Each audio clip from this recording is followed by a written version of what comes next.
All right, today we're going to dive into a pretty fascinating and, honestly, pretty radical new way of looking at our world.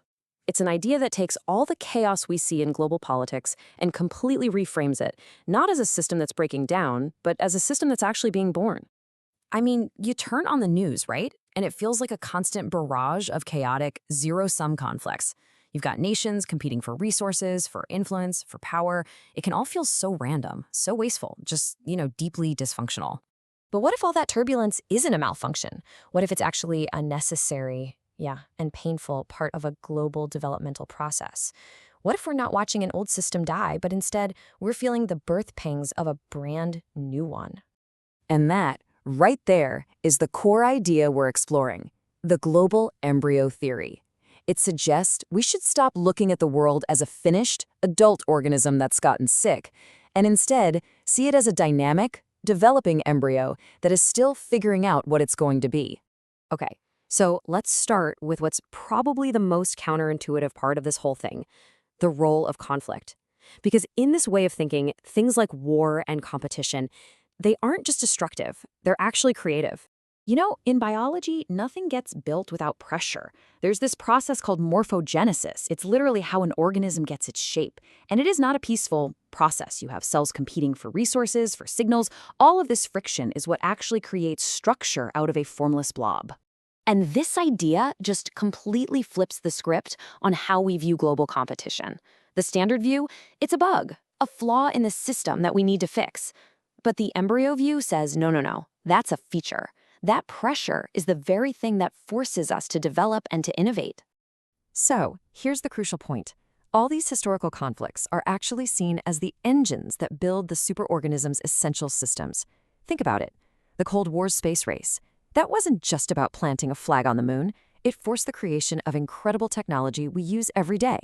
And today's AI arms race? It's not just about who's dominant. It's literally building the global data networks that will act as the planet's nervous system. Competition drives capital, the lifeblood of the system, to these new frontiers. Okay, so if the world is the embryo, what does that make all the countries? Well, according to this theory, they're basically proto-organs. They're the specialized tissues that are just starting to form and figure out their function. And this analogy makes something that's really abstract feel incredibly concrete. Superpowers? They act like the heart, pumping capital and liquidity through the whole global system. Tech hubs are the brain, sending out the signals. And different regions of the world start to specialize, becoming the digestive system, the musculature, and so on.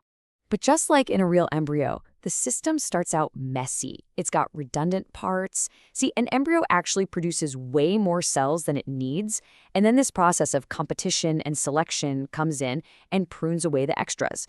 Only the most efficient, most integrated cells get to become permanent organs. And we can actually see this playing out on a global scale. At first, you have a whole bunch of redundant states doing similar things. Then, pressures, like economic competition or military threats, act like a giant filter. The states that can't find a specialized, efficient role, they either get absorbed by their neighbors or they integrate into larger blocks, like the European Union.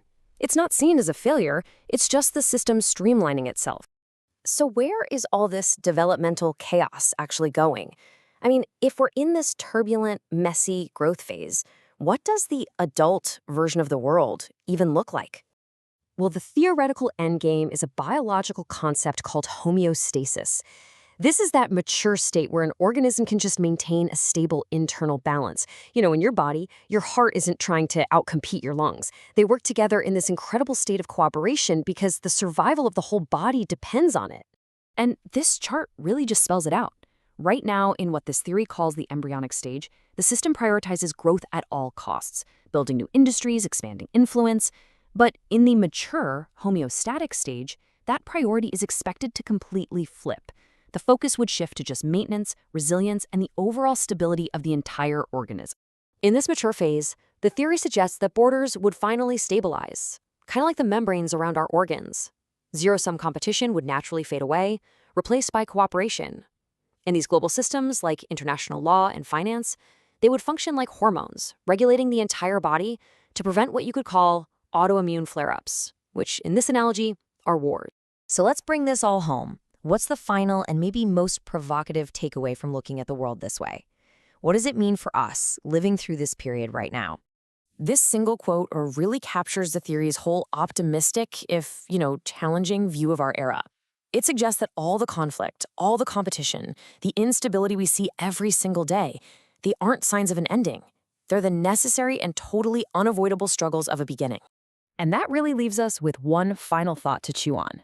If this theory holds any water, if the world truly is a single organism in the process of being born, what stage of development do you think we're in right now? And maybe more importantly, what comes next?